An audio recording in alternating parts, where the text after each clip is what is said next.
Welcome to STV. నా పేరు శ్రావ్య. Bulletin updates చూద్దాం. మాజీ మంత్రి వైసీపీ నెల్లూరు జిల్లా అధ్యక్షులు కాకాని గోవర్ధన్ రెడ్డి నెల్లూరులో మీడియా సమావేశం ఏర్పాటు చేసి రాష్ట్ర ప్రభుత్వం తీరుపై ధ్వజమెత్తారు. ప్రధానంగా తీర ప్రాంత మత్స్యకారుల హక్కులు, జీవనోపాధి రక్షణపై కూటమి ప్రభుత్వం అనుసరిస్తున్న తీరును ఎండగట్టారు. నెల్లూరు జిల్లా కావలి నియోజకవర్గంలోని జివ్వుల దిన్నె మత్స్యకారుల సమస్యలపై వైసీపీ సమర సంఘం పూరించిందని, ఏళ్ల తరబడి వేటపైనే ఆధారపడి జీవిస్తున్న వారిని ఇబ్బందులకు గురిచేస్తే సహించేది లేదని హెచ్చరించారు. రోజు ఈ విలేకరుల సమావేశాన్ని నిర్వహించడం జరుగుతుంది. అందరికీ తెలిసినటువంటి విషయం, గత కొద్ది రోజులుగా నెల్లూరు జిల్లాలో కూటమి ప్రభుత్వం అధికారంలోకి వచ్చిన తర్వాత మత్స్యకారుల పట్ల ఎంత అమానుషంగా వ్యవహరిస్తుందనేటువంటిది మనందరం అర్థం చేసుకోగలం. అందులో భాగంగా ఈరోజు మత్స్యకారులు ప్రాణాలకు తెగించి ఇతర ప్రాంతాల నుంచి వచ్చి మన మత్స్య సంపదను దోచుకుని వెళుతున్నటువంటి బోట్లను వాళ్ళని జారలతో సహా బంధించి ఆ బోట్లను తీసుకొచ్చి ఇక్కడ మన దగ్గర నిలుపుదల చేసి మన ఆధీనంలోనే ఉంచుకోవడం జరిగింది. అయితే దానిని కొంతమంది అధికార పార్టీకి సంబంధించినటువంటి నాయకులు, ఆ ప్రాంతానికి సంబంధించినటువంటి తెలుగుదేశం పార్టీ నేతలు, వీళ్ళకి ఎవ్వరికి కూడా కనీసం సమాచారం లేకుండా దొంగతనంగా ఆ బోట్లన్నింటిని కూడా తరలించి వేశారు. అయితే వాటి గురించి మేము మొన్న జువ్వల దిన్నె ప్రైవేటైజేషన్ చేస్తున్నారు అనేటువంటి దాని మీద మత్స్యకారుల సోదరులతో కలిసి నిరసన కార్యక్రమాన్ని చేపట్టినప్పుడు కూడా దాని ప్రస్తావన తీసుకురాలేదు. కారణం ఏమిటంటే సున్నితమైనటువంటి అంశం, రాజకీయాలకు అతీతంగా ఉండాల్సినటువంటి అంశం. దీనిలో రాజకీయాలు ఎక్కడా కూడా జోక్యం ఉండకుండా ఉండాలి. కాబట్టి దీన్ని అధికారులు, ప్రభుత్వం ఏదో ఒక విధంగా చక్కబెట్టి ఎవరైతే బోటును దొంగతనంగా అపహరించుకుని వెళ్ళిపోయారో, దొంగతనంగా ఈ ప్రాంతానికి సంబంధించి వేటకు వచ్చిన పరిస్థితుల్లో వాళ్ళ బోట్లని మన వాళ్ళు కట్టడి చేసి తీసుకొచ్చి అక్కడ నిలుపుదల చేశారో, మన పోలీసు అధికారులని ఆ ప్రభుత్వంతో మాట్లాడి ఆ బోటును మరలా తీసుకొచ్చి యథాస్థానంలో ఉంచుతారు అని చెప్పని ఆశించాం. దానికి భిన్నంగా వ్యవహరిస్తూ ఈరోజు ఒకరి మీద ఒకరు చెప్పుకుంటూ మాకేమీ పట్టినట్టుగా ఈరోజు వ్యవహరించేటువంటి తీరు ఏదైతే ఉందో ఇది నిజంగా క్షమించరానేటువంటిది. ఎందుకంటే ఇప్పటికే అనేక సందర్భాల్లో, అనేక సమావేశాల్లో, నేను జిల్లా పరిషత్ చైర్మన్గా ఉన్నప్పటి నుంచి జిల్లా పరిషత్ సమావేశాల్లో మత్స్యకార సోదరులకు సంబంధించినటువంటి గణం వినపడుతూనే ఉంది. ఆ తర్వాత అనేక సందర్భాల్లో ప్రయత్నం చేశారు, ప్రాణాలకు తెగించి ఈరోజు అక్కడ ఉన్నటువంటి బోట్లు, ఎందుకంటే అవి మెకనైజ్డ్ బోట్లు, మన దగ్గర ఉండేటువంటిది ఫైబర్ బోట్లు. ఆ మెకనైజ్డ్ బోట్లకి వుడెన్ క్యాబిన్తో పాటు దానికి స్టీల్ షీట్ కూడా ఫిక్స్ చేస్తారు. కాబట్టి అవి కొట్టాయి అంటే మన బోట్లు ముక్కలు ముక్కలు అయిపోతాయి. వాళ్ళు ఉద్దేశపూర్వకంగా రావడం. ఎందుకని పోలీసుకి అధికారం ఉంది అంటే అసలు మత్స్యకారులకు సంబంధించింది కాదు, ఇది పోలీసులకు సంబంధించింది, ప్రభుత్వానికి సంబంధించింది. 12 నాటికల్ మైల్స్ అంటే దాదాపుగా 22.2 కిలోమీటర్ల దూరంలో తీర ప్రాంతం నుంచి వాళ్ళు బయట వేట చేయాలి. వాళ్ళు నేరుగా తీర ప్రాంతం దగ్గరకు వచ్చి మన వాళ్ళు మత్స్య సంపద కోసం కట్టుకున్నటువంటి వలలను తెంచి పారేసి వీళ్ళ జీవనోపాధిని దెబ్బతీసి అక్రమంగా మన మత్స్య సంపదను దోచుకుని వెళ్ళిపోతుంటే, ఆ దోచుకుని వెళ్ళిపోయేటువంటి విధానాన్ని ప్రశ్నిస్తుంటే పట్టించుకున్నటువంటి ప్రభుత్వం మత్స్యకారులు వెళ్ళి పట్టుకున్నటువంటి బోట్లని ఈరోజు దుర్మార్గంగా వదిలివేయడం అనేటువంటిది ఇది క్షమించరానటువంటి నేరం. మత్స్యకారుల పట్ల ఈ ప్రభుత్వం అమానుషంగా వ్యవహరిస్తుందని చెప్పడానికి నిదర్శనం. ఈరోజు 2 రోజులు గడిచిపోయాయి, 3 రోజులు గడిచిపోయాయి. ఎవరన్నా గళం ఎప్పినటువంటి వాళ్ళని పోలీసులపై బెదిరిస్తున్నారు తప్ప వాటిని మరలా చేసుకోవచ్చు. అయ్యా, మా దగ్గర అక్రమంగా వేటాడడానికి వచ్చినటువంటి వాటిని మేము మా ఆధీనంలో ఉంచుకున్నాం, ప్రభుత్వ ఆధీనంలో ఉంది, పోలీసు ఆధీనంలో ఉంది. అటువంటి వాటిని మీరు దొంగతనంగా తీసుకొచ్చారు కాబట్టి తీసుకువెళ్ళినటువంటి వ్యక్తుల్ని, దాని వెనక ఉన్నటువంటి వ్యక్తుల్ని, సహకరించినటువంటి వ్యక్తుల్ని అందరినీ కూడా జైలుకు పంపించి ఆ బోట్లు తీసుకొచ్చి అక్కడ పెట్టి, ఇదిగో మీరు పట్టించినటువంటి బోట్లను మరలా ఇక్కడ తీసుకొచ్చి పెట్టామని చెప్పాల్సినటువంటి ప్రభుత్వం ఆ దిశగా ఆలోచన చేయడం లేదు. ఇది దుర్మార్గం అనేటువంటి విషయం అని చెప్పి తెలియజేస్తున్నాం. దీని మీద ఆ 4 బోట్లకు సంబంధించి తరలింపు విషయంలో జరిగినటువంటి కుట్ర మీద అక్కడ ఉన్నటువంటి కాపు, ఇసుకపాలెంకి సంబంధించినటువంటి కాపు తోటయ్య అనుకుంటాను పేరు, ఆయన స్పష్టతనిచ్చాడు. దీని వెనక ఎవరెవరున్నారు, ఎవరెవరు వస్తే జరిగిందనేటువంటి దాని మీద మీకు ఒకసారి ఆ వీడియో చూపిస్తాం. మీరు ఆ వీడియో చూడండి. ఆ వీడియో చూసిన తర్వాత మిగతా విషయాలన్నీ ప్రతి ఒక్కరికి స్పష్టత వచ్చేటువంటి పరిస్థితి ఉంది. ఆయన ఏం చెప్తున్నాడు? లోకేష్ పర్యటనకు వచ్చినప్పుడు సిఐ ఫోన్ చేసి బోట్లు తరలిస్తామని చెప్పాడు, పక్కకి తీసుకొస్తున్నామని చెప్పాడు. కావలి సిఐ అని చెప్పి స్పష్టంగా చెప్పాడు. బిఎంఆర్ 2 నెలలుగా నాతో మాట్లాడుతున్నాడు. 2 నెలలుగా మాట్లాడుతూ 10 లక్షల లెక్కన నలుగురికి ఏర్పాటు చేయమన్నాం, కుటుంబాన్ని పోషిస్తామని అన్నాడు అని అంటే దాన్ని నాకు కుటుంబాన్ని పోషిస్తానని చెప్పలేదని అతను చెప్పాడు. నేరుగా నాతో ఫోన్లో మాట్లాడాడు బిఎంఆర్. ఆయన చెప్పినటువంటి దాన్ని స్థూలంగా. లోకేష్ వచ్చినప్పుడు సిఐ ఫోన్ చేసి ఆ బోటును పక్కకు తీసుకెళ్తున్నామని చెప్పాడు. పక్కకి నువ్వు ఆ బోట్లు పంపిస్తే నీకు 10 లక్షల లెక్కన నలుగురికి మేము డబ్బులు ఇస్తామని చెప్పినని అన్నాడు అని చెప్పి స్పష్టతను ఇచ్చాడు పాపం ఆ కాపు. అయితే మేము అడిగేది ప్రభుత్వాన్ని, మీకు కుట్ర కోణము దుర్బుద్ధి లేకపోతే మత్స్యకారులు ఏం చేస్తారులే 2 రోజులు అరిచి కమ్ముకుంటారనేటువంటి ఒక ఏమి మీరు లెక్క లేకపోతే, మత్స్యకారులు మీరు లెక్కలో వేసుకోకపోతే వాళ్ళకి సంబంధించినటువంటి బోట్లు మీరే ఒక ఉద్దేశపూర్వకంగా తరలించారు. దాని వెనక అనేక రకాలైనటువంటి కారణాలు ఉన్నాయి. స్పష్టంగా చెప్తున్నాడు బిఎంఆర్, కావలి సిఐ వీళ్ళిద్దరు కలిసి తరలించారని. నిన్న బిఎంఆర్ ఒక వీడియో రిలీజ్ చేశాడు. దాంట్లో ఏం చెప్పాడు ఆయన? ముఖ్యమంత్రిని, ప్రధానమంత్రిని, ఇక్కడ ఉన్నటువంటి బోట్లు అపహరించుకున్నటువంటి దాని మీద ప్రధానమంత్రి, కేంద్ర హోంమంత్రి అమిత్ షా, కేంద్ర మత్స్యశాఖ మంత్రి, మన రాష్ట్ర ముఖ్యమంత్రి చంద్రబాబు, అసలు దొంగలే మీరైతే ఆ దొంగల చేతనే నేను విచారణ చేస్తానని ముఖ్యమంత్రి, ప్రధానమంత్రి వాళ్ళు బళ్ళే అందరం బళ్ళే.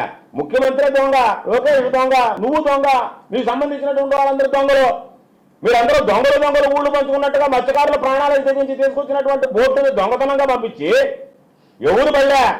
ఒక ఎస్ఐ కాదు, నీ కాల్ డేటా పాపం ఆ తోటయ్య కాల్ డేటా తీసి ఎన్నిసార్లు ఈ బిఎంఆర్ ఫోన్ చేశాడో చూస్తే ఆ కాల్ డేటా అర్థమైపోతుంది మీ బండారం మొత్తం.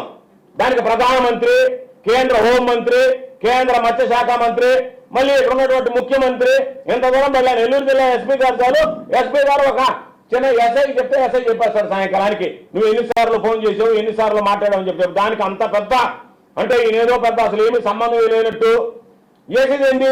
వాళ్ళ చేత తప్పు చేయించి మత్స్యకారుల పెద్దల చేత, ఆ కాపు చేత, మరలా ఈరోజు నాకు సంబంధం లేకుండా అతనే చేశాడు అన్నట్టుగా మళ్ళీ ఇంకొక నెప్ప వాళ్ళ మీద, ఇంకొక నిర్ణయం వేస్తున్నారు వాళ్ళ మీద. వాళ్ళని ప్రలోభ పెట్టి, వాళ్ళని లోపరుచుకొని, వాళ్ళకి జగడాలు పెట్టి, మత్స్యకారులు ప్రశాంతంగా ఉండేటువంటి మత్స్యకారు ఆ గ్రామాలలో మీరు చుచ్చు రేపి మరలా ఏది మాకేం సంబంధం లేదని చెప్పి వాళ్ళ మీద వాళ్ళని ఉసుగొలిపేటువంటి విధంగా మీ వ్యవహారశైలి ఉంది తప్ప మీరు చేసినటువంటి తప్పును ఒప్పుకొని ఇప్పటికైనా ఏదో జరిగింది, ఆ బోట్లు మరలా తీసుకొచ్చి అక్కడ పెడతామనేటువంటి ఆలోచన చేయకపోవడం అనేటువంటిది దుర్మార్గం. ఇది ఎట్లా జరిగింది? మేము కొంత సమాచారం సేకరించాం, ఎవరి మీద నిందలు మోపాలని కాదు. మీరు చాలా రోజులుగా చంద్రబాబు నాయుడు, లోకేష్ మీకు చెప్తున్నాడు, బిఎంఆర్కి చెప్తున్నాడు, పైనుంచి తమిళనాడు ప్రభుత్వం నుంచి మాకు ఒత్తిడి ఉంది, తమిళనాడులో ఎన్నికలు వస్తున్నాయి కాబట్టి వాళ్ళు వదలమంటున్నారు, కాబట్టి ఖచ్చితంగా ఆ బోట్లు వదలాలా, ఆ బోట్లు వదలాలి అంటే వాళ్ళు పట్టుదలలో ఉన్నారు. మా బోట్లే మాకు కావాలా, మీరు తీసిచ్చినా మాకొద్దు, మా దగ్గర వాళ్ళు మా బోట్ని దౌర్జన్యంగా ఆపుకున్నారు కాబట్టి మాకు ప్రిస్టేజీ, మా బోట్లు మాకు తిరిగి రావాలా అని చెప్పి వాళ్ళ డిమాండ్ ఉంటే ఆ డిమాండ్కి తలొగ్గి వీళ్ళిద్దరూ కలిసి ఇక్కడికి వచ్చిన రోజు ఆయన చూసి ఇంకా వదిలిపెట్టలేదా అని చెప్పనంటే వెంటనే దానికి సంబంధించి కోలు రవీంద్ర రావడం, కలెక్టరేట్లో మీటింగ్ పెట్టడం, మమ్మల్ని తిట్టడం, దాని మీద జోరుతున్న ఫిషింగ్ హార్బర్ మీద మాట్లాడటం, తీరా తంతు చూస్తే ఆ బోటుని ఏ విధంగా ఒడిపించాలనేటువంటి దాని మీద మీరందరూ కూర్చొని వ్యూహరచన చేసి కలెక్టరేట్ దానికి సంబంధించినటువంటి జిల్లాలో అధికారానికి సంబంధించి ఆయువు పట్టు లాంటి కలెక్టరేట్లో ఈ కుట్రకు సంబంధించినటువంటి కార్యకలాపాలు చేసి దాన్ని తీసుకెళ్లి ఈరోజు మీరు దొంగతనంగా ఆ బోట్లన్నింటిని కూడా పంపించేటువంటి ప్రయత్నం చేశారు. అందుకనే కావలి సిఐ మీద, డిఎస్పీల మీద మాకు అనుమానం ఉందని చెప్పి మత్స్యకారులు మాట్లాడారు. మొన్న వచ్చినప్పుడు కూడా మత్స్యకారులు మాట్లాడారు. మాట్లాడితే ఆ సీఐ ఏమన్నాడు వాళ్ళందరి ముందు, మత్స్యకారుల ముందు, లోకేష్ వస్తున్నాడు అడ్డం అని చెప్పి పక్కన పెట్టమన్నాం సార్ అన్నాడు. ఆయన ఏమన్నా సముద్ర మార్గంలో వచ్చాడా? ఆయన ఏమన్నా ఓడెక్కి వచ్చాడా? ఆయన వచ్చింది రోడ్డు మీద కదా. రోడ్డు మీద వచ్చే లోకేష్కి సముద్రంలో అక్కడ ఉన్నటువంటి ఆ బోట్లకి సంబంధం ఏమన్నా ఉందా అంటే దానికి సమాధానం చెప్పలే. అంటే మీరు చేసినటువంటి కుట్ర ఏంటి? స్థానికంగా అక్కడ ఉండేటువంటి వాళ్ళకి ఆశ చూపారు, వాళ్ళని ప్రలోభ పెట్టారు, ఆ తర్వాత ఎవడన్నా ఏదన్నా మాట్లాడుతుంటే దాని మీద పోలీసులు చేత హెచ్చరికలు చేయించారు. సిఐ రంగప్రవేశం చేశాడు. ముందు అక్కడ ఉన్నటువంటి బోర్లు అక్కడ ఉన్నటువంటి బోట్లని ఇవి సరిగ్గా పనిచేస్తున్నాయా లేదా, గేర్ బాక్స్ మార్చారు, ఆయిల్ మార్చారు, డీజిల్ నింపారు, అయినా ఇవి పోతాయా పోవా, కాబట్టి ట్రయల్ చూడాలా. ట్రయల్ చూడాలంటే ఏంటి, లోకేష్ వచ్చినప్పుడు బోట్ పట్టకుండా అని చెప్పి ముందు వాటిని తీస్తే అవి సరిగ్గా పోతాయా లేదనేటువంటి టెస్ట్ చేయడానికి మీరు తీసుకెళ్ళి ఇంకో దగ్గర పెట్టారు. ఎంత దారుణం, ఎంత దుర్మార్గం పెట్టి ఇవన్నీ సరిగ్గా ఉన్నాయి, మనం ఏ రాత్రైనా ఉడాయించవచ్చు, వెళ్ళిపోవచ్చు అని చెప్పిన వాళ్ళు నిర్ధారించుకున్న తర్వాత బోట్లకు సంబంధించినటువంటి తమిళ జాలర్లు మీరు వాటిని ఒక్క రాత్రి వీళ్ళందరినీ లోపరుచుకొని అక్కడ ఉన్నటువంటి వాచ్మెన్ల దగ్గర నుంచి కానిస్టేబుల్ దగ్గర నుంచి కానిస్టేబుల్ వీళ్ళని మత్స్యకారులు వెళ్ళి మేము బోట్లు చూస్తామంటే మీరు రావడానికి లేదంటారా? కానిస్టేబుల్ దగ్గరుండి పోలీసులు ఆ బోట్ని వాళ్ళకి పంపిస్తారా? ఇంతకన్నా దౌర్భాగ్యం దురదృష్టం ఏదన్నా ఉందా? ఈరోజు మేము అడుగుతున్నాం. పోలీసులు గ్రామాలు తిరుగుతున్నారు. గ్రామాలు తిరిగి నిన్న మొత్తం ముత్తుకూరు, తోటపల్లి, గూడూరు, ఇందుకూరుపేట గ్రామాలకు వెళ్ళారు. వెళ్ళి ఏం చెప్తున్నారు? ఇండైరెక్ట్ గా వార్నింగ్లు ఇస్తున్నారు. మీరు ఎవరన్నా దీనిలో జోక్యం చేసుకుంటే మీ మీద కేసులు పెట్టాల్సి వస్తుందంటే దొంగ కేసులు పెడతాం మేము. అంటే మత్స్యకారులకు ఏం స్వేచ్ఛ లేదు, మత్స్యకారులకు ఏం స్వతంత్రం లేదు. మత్స్యకారులకు సంబంధించినటువంటి దాంట్లో మీరు మొన్న జోడు తిన్న కార్యక్రమానికి ఇచ్చాం. ఎస్, అందరూ ఈరోజు కూడా బాధపడుతున్నాం. జగన్మోహన్ రెడ్డి గారు ఎంత కష్టపడి దశాబ్దాల మత్స్యకారుల కళ ఈ ప్రాంతానికి సంబంధించి మాకు ఫిషింగ్ హార్బర్ ఉండాలి అని ఎవరు పట్టించుకోలే. అందరూ శంకుస్థాపన చేయడం, మేము మంజూరు చేశామని చెప్పడం, వెళ్ళిపోవడం. జగన్మోహన్ రెడ్డి గారు వచ్చిన తర్వాత 289 కోట్ల రూపాయలతో ఈరోజు జోలెదులలో ఫిషింగ్ హార్బర్ ఏర్పాటు చేస్తే సరే శంకుస్థాపన చేశాడు, కట్టాడు, దానికి సంబంధించినటువంటి రిబ్బన్ మీరు కత్తిరించుకున్నారు.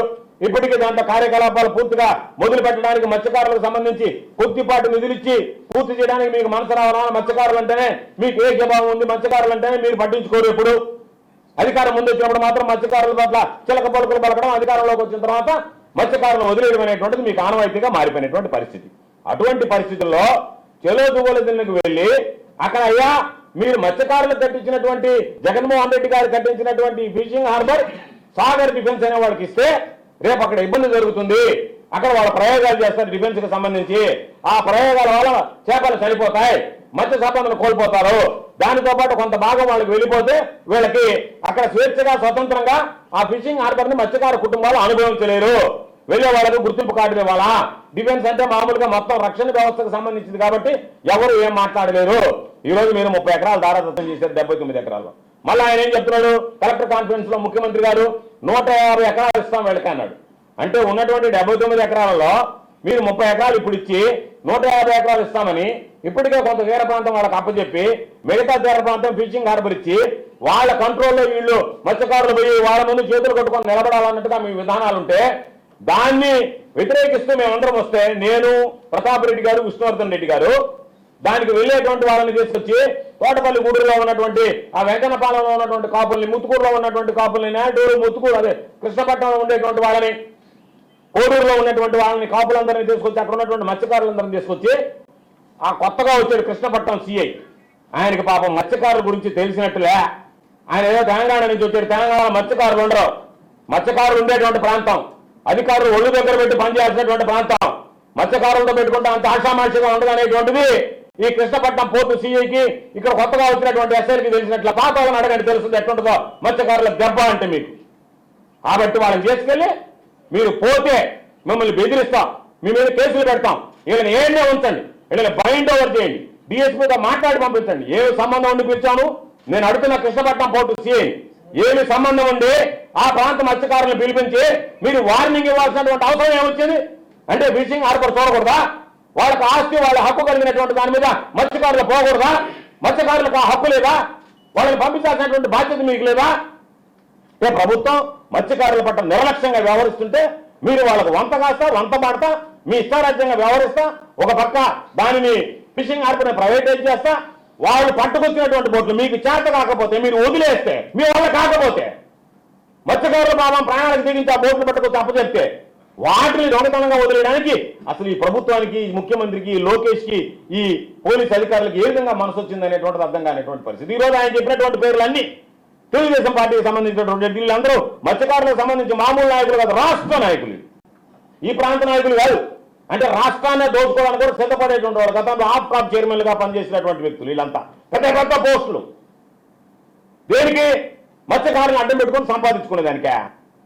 మత్స్యకారులను అడ్డం పెట్టుకొని వాళ్ళని అడ్డం పెట్టుకొని మీరు మీ ప్రయోజనాలు కాపాడుకోవడానికే, మీరు బలపడడానికే. ఒక వ్యక్తి నాయకత్వం వస్తే మత్స్యకారులకు సంబంధించి వాళ్ళ సమస్యలను పరిష్కరించగలగాలా? వాళ్ళ మీద దృష్టి పెట్టాలి తప్ప మీ రాజకీయాల కోసం, మీ అవకాశం కోసం, మీ ఆధిపత్యం కోసం వాళ్ళని బలి చేసేటువంటి విధంగా ఈరోజు మీరు నిర్ణయాలు తీసుకోవడం సరైనటువంటి పద్ధతి కాదు. కాబట్టి మేము ఖచ్చితంగా చెప్తున్నాం, మరలా తిరిగి గ్రామాల్లో మీరు ప్రవేశిస్తున్నారు, పోలీసులు వెళ్ళి హెచ్చరికలు జారీ చేస్తున్నారు, మీరు ఇబ్బందులు పడతానంటున్నారు. అంటే పోలీస్ మార్క్ రాజకీయం అనేటువంటిది నెల్లూరు జిల్లాలో ప్రారంభమైంది. పోలీసులు రాజకీయ జోక్యంతో మీకున్నటువంటి ప్రభుత్వాలు ఉంటాయి, శాంతి భద్రతలు కాపాడాల్సినటువంటి బాధ్యత మీ మీద ఉంది తప్ప మీరు దొంగతనంగా బోట్లు పంపించడం, ఆ బోట్లు పంపించాలని ప్రశ్నించేటువంటి మత్స్యకార కుటుంబాలని మీరు హెచ్చరించడం, మీ మీద కేసులు నమోదు చేస్తామని బెదిరించడం, బ్లాక్మెయిల్ చేయడం అనేటువంటిది సరైనటువంటి పద్ధతి కాదు. అందుకనే చెప్తున్నాం, ఈరోజు ఎక్కడ చూసినా అరాచకమే. ఏమో మత్స్యకారులు అంటే అంత నిర్లక్ష్యం మీకు. ఈరోజు జగన్మోహన్ రెడ్డి గారు శిలాపలకం వేశాడు, ఆ శిలాపలకాన్ని పగలగొట్టారు. శిలాపలకాన్ని పగలగొట్టినంత మాత్రాన మత్స్యకారులు ఏవైనా ఈ తరమే కాదు, భావి తరాలు కూడా అందరం దాటిపోవచ్చు.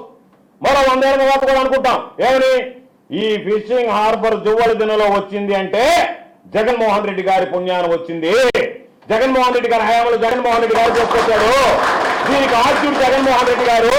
జగన్మోహన్ రెడ్డి గారు అనేటువంటి వ్యక్తి ఈ రాష్ట్రానికి ముఖ్యమంత్రి కాకుండా ఉంటే మనకి జన్మలో ఫిషింగ్ హార్బర్ వచ్చి ఉండేది కాదు. కాబట్టి దాన్ని తీసుకొచ్చినటువంటి వ్యక్తి జగన్మోహన్ రెడ్డి గారు అని చెప్పి ప్రజల హృదయాల్లో చిరస్థాయిగా ఉంటాయి తప్ప మీరు శిలాపలకాలు పగలగొట్టినంత మాత్రాన్నే జగన్మోహన్ రెడ్డి గారి పేరు ఈ ప్రాంత మత్స్యకారుల కుటుంబాల నుంచి, వాళ్ళ హృదయాల నుంచి చెరపలేరు అనేటువంటి విషయాన్ని ఈ సందర్భంగా తెలియజేస్తున్నాం.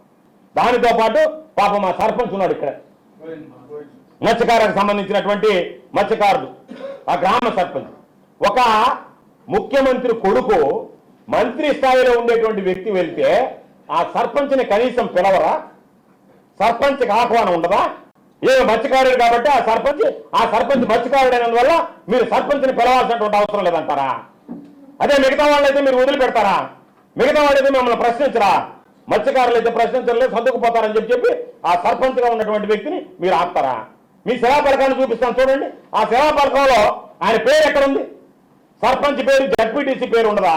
అంటే మత్స్యకారులు అయితే వాళ్ళ పేర్లు వేయాల్సినటువంటి అవసరం లేదా? అంతంతలో మీ పేర్లు వేసుకున్నారే, ఎంతంత పేర్లు వేసుకున్నారు చూడండి. మీ పేర్లు ఏది అక్కడ సర్పంచ్ పేరు, ఏది అక్కడ జడ్పీటీసీ పేరు, ఏ స్థానిక సంస్థలకు సంబంధించినటువంటి వాళ్ళు మీరు పైకి రారా? ఆయన సర్పంచ్గా పనికిరాడా? ఆయన సర్పంచ్ కాదా? ఆయన మీరు ఎందుకు పిలవలేదో చెప్పండి. జిల్లా కలెక్టర్ గారికి సమాధానం చెప్పాలి, డిఏఓ సమాధానం చెప్పాలి. మత్స్యకారుడు సర్పంచ్ అయితే లోకేష్ కి చాలడా? లోకేష్ కి పనికిరాడా? అంతంతలో బోర్డు చేశారు. ఆ బోర్డుకి మళ్ళీ మేము పోతే ఎక్కడ బాధలు కొడతామని చెప్పి 200 మంది పోలీసులు కాపలా పెట్టి ఒక డిఎస్పీ వచ్చి నిలబడ్డాడు. కారణం ఏంటి? ఓఎమ్మ మత్స్యకారులందరూ వచ్చారు, వాళ్ళ పేర్లు అధికారులు అందరి పేర్లు రాసుకున్నారు. మీ అధికారుల పేర్లు రాసుకుంటారు, మీ నాయకుల పేర్లు రాసుకుంటారు, స్థానికంగా ఉండేటువంటి తెలుగుదేశం పార్టీ వాళ్ళ పేర్లు రాస్తారు. ఒక సాక్షాత్తు నేను ఈ రాష్ట్రానికి ముఖ్యమంత్రి కావాలా, మా నాయన్ని దించైనా సరే ఒబలాట పడేటువంటి లోకేష్ వచ్చినప్పుడు మాత్రం మీరు ఆ స్థానికంగా ఉండేటువంటి ఆ ఫిషర్మెన్ కమ్యూనిటీకి సంబంధించినటువంటి మత్స్యకారులకు సంబంధించినటువంటి ఆయన పేరు రాయడానికి మీకు నామోషి వచ్చింది. కాబట్టి ఖచ్చితంగా మరలా చెప్తున్నాం, రాబోయేటువంటి రోజుల్లో మేము జగన్మోహన్ రెడ్డి గారి నాయకత్వంలో వైఎస్ఆర్ కాంగ్రెస్ పార్టీ ఖచ్చితంగా పోరాడుతుంది. చంద్రబాబు నాయుడు తీసుకుంటున్నటువంటి మత్స్యకార వ్యతిరేక నిర్ణయాల మీద మత్స్యకార సోదరుల్లో కలిపి వైఎస్ఆర్ కాంగ్రెస్ పార్టీ పోరాటం చేస్తుంది. వైఎస్ఆర్ కాంగ్రెస్ పార్టీ అన్ని విధాలు అండగా నిలుస్తుంది. ఇప్పటికే మా నాయకుడు జగన్మోహన్ రెడ్డి గారి దృష్టికి విషయాన్ని తీసుకువెళ్ళాం. ఆయన 2 విషయాలు చెప్పాడు. ఒకటి, ఏదైతే జువ్వలదున్న ఫిషింగ్ హార్బర్ ఉందో అది మన మత్స్యకారుల హక్కు, వాళ్ళ ఆస్తి. కాబట్టి ఖచ్చితంగా దానికి సంబంధించి వాళ్ళకి 100% హక్కు కల్పించేటువంటి విధంగా మన పోరాటం కొనసాగిద్దాం. అవసరమైతే దానికి సంబంధించి ఆయన స్పష్టమైనటువంటి ఆదేశాలు ఇచ్చారు. మీరు ఎంతవరకైనా వెళ్ళండి, నేనున్నానని చెప్పండి. మత్స్యకార సోదరులకి మీ అన్న జగన్మోహన్ రెడ్డి గారు అండగా ఉన్నాడని చెప్పాలి. నేను అండగా నిలుస్తాను అని చెప్పి స్పష్టంగా జగన్మోహన్ రెడ్డి గారు ఈరోజు చెప్పడం జరిగింది. దానితో పాటు బోట్లకు సంబంధించి అపహరించినటువంటి దాంట్లో కూడా పూర్తి స్థాయి విచారణ జరపండి, జరిపించి ఆ బోర్డు తిరిగి వచ్చేంత వరకు వైఎస్ఆర్ కాంగ్రెస్ పార్టీ మత్స్యకారులతో కలిసి పోరాటం చేయండి అని చెప్పాడు. కాబట్టి మేము ఈ రోజు రాజకీయాలకు అతీతంగా మాట్లాడుతున్నాం, పార్టీలకు అతీతంగా మాట్లాడుతున్నాం, కలిసి వచ్చినటువంటి మత్స్యకారుల ఆవేదన అర్థం చేసుకొని మాట్లాడుతున్నాం. రాబోయేటువంటి రోజుల్లో మత్స్యకారు కుటుంబాలతో కలిపి మత్స్యకారు సోదరులతో కలిసి మీరు ఏదైతే బోట్లు ఇక్కడి నుంచి అపహరించుకుని వెళ్ళారో ఇది కూటమి ప్రభుత్వ బాధ్యత, చంద్రబాబు బాధ్యత, లోకేష్ బాధ్యత, కోలు రవీంద్ర బాధ్యత, జిల్లా కలెక్టర్ బాధ్యత, జిల్లా ఎస్పీ గారి బాధ్యత. మీరు మరలా వెళ్ళి అక్కడ ఆ బోర్డు ఎక్కడైతే ఉందో వాటిని సీజ్ చేసి మరలా తరలించి యథాస్థానంలో పెట్టేంత వరకు వైఎస్ఆర్ కాంగ్రెస్ పార్టీ పోరాటం కొనసాగిస్తున్నటువంటి విషయాన్ని ఈ సందర్భంగా మీ అందరికీ మనం చెప్తాం. కాబట్టి మీరు బెదిరించి భయపెట్టి వాళ్ళని ఏదో విధంగా ప్రలోభ పెట్టి నీరు గార్చేటువంటి ప్రయత్నం చేస్తే మాత్రం చూస్తూ ఊరుకోమని చెప్పి ఈ సందర్భంగా తెలియజేస్తున్నాం. చంద్రబాబు లోకేష్లతో పాటు స్థానికంగా ఉండేటువంటి నేతలు కూడా ఈ విషయంలో దోషులే. అందరూ కూడా ఈరోజు రేపు చట్టం ముందు నిలబడేటువంటి పరిస్థితి వస్తుంది. దీన్ని వదిలిపెట్టాం.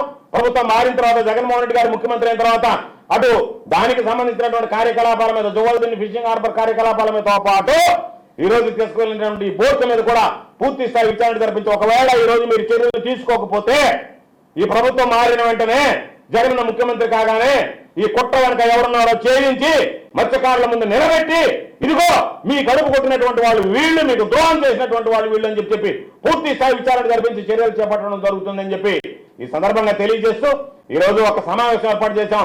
రాబోయే రోజుల్లో మత్స్యకారులు అందరితో కలిసి ప్రతాప్ రెడ్డి గారి ఆధ్వర్యంలో, అదేవిధంగా మురళీధర్ గారి ఆధ్వర్యంలో ఉన్నటువంటి ప్రసన్న కుమార్ రెడ్డి గారు, అదేవిధంగా ఈ రోజు ప్రసన్న కుమార్ రెడ్డి గారు రాలేకపోయారు, ఆయన బయట ఉన్నారు కాబట్టి ప్రసన్న కుమార్ రెడ్డి గారు, కిలివేటి సంజయ్ గారు, అక్కడ ఉన్నటువంటి బుర్రా మధుసూదన్ గారు అందరితో కలిసి ఖచ్చితంగా మేమందరం కలిసి వైఎస్ఆర్ కాంగ్రెస్ పార్టీ శ్రేణులన్నీ కూడా పార్టీలకు అతీతంగా అండగా నిలుస్తాం. వాళ్ళకి సంబంధించి మత్స్యకారుల సమస్యల పరిష్కారమే ధ్యేయంగా పనిచేస్తాం. మత్స్యకార కుటుంబాలకి అన్ని విధాల అండగా నిలుస్తాం. రాబోయేటువంటి రోజుల్లో మిమ్మల్ని దగ్గర పెట్టుకొని మీతో మాట్లాడి మీ ఇష్ట ప్రకారం మీరు సూచించినటువంటి విధంగా, మీరు నడవమన్నటువంటి విధంగా మీ ముందు నడిచి మీ వెన్నంటి ఉండి మీరు చెప్పినటువంటి విధంగా మీ సమస్యల పరిష్కారం కోసం వైఎస్ఆర్ కాంగ్రెస్ పార్టీ చిత్తశుద్ధితో పనిచేస్తుంది అని చెప్పి మీ అందరికీ సందర్భంగా మనవి చేస్తూ మత్స్యకారుల సంక్షేమమే జగనన్న జయం అనేటువంటి నినాదంతో ముందుకు వెళతామని చెప్పి మీ అందరికీ సవినయంగా మనవి చేస్తాం. ఇవి ఇప్పటి వరకు ఉన్న bulletin updates. Keep watching STV. మేము చేసే వీడియోస్ మీకు నచ్చినట్లయితే లైక్ చేయండి. అలాగే మరిన్ని ఇంట్రెస్టింగ్ అప్డేట్స్ కోసం మా STV